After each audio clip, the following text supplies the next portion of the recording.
ඔයා එනවා කියලා අම්මා දන්නවද? එයාට දැන් ඉස්සර වගේ තුවල පැනලා වැඩ කරන්න බෑ. එයාට ඕන උනේ මට හොඳට උගන්නන්න. මට ඕන වුණා එයාව හොඳට බලාගන්න.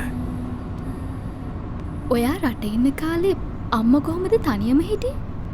මං එයාව තනි කරේ නෑ.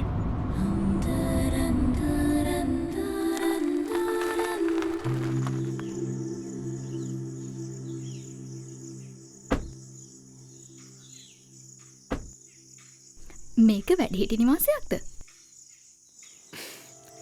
එන්නකෝ.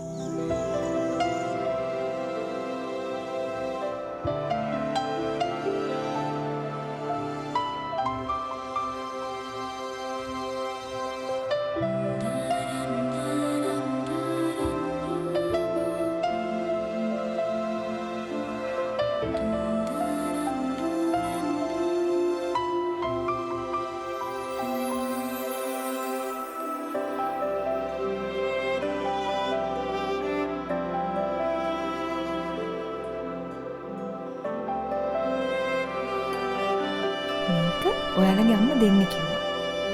මට නෑ මං හිතන්නේ ඔයාට.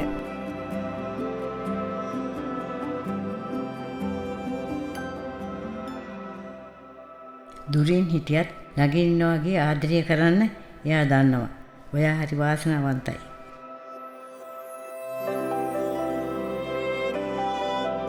ඔබ වෙනුවෙන් ඔබේ යුතුයකම අපි ඉටු කරන්නම්. සිලොන් සෙරනිටිකයා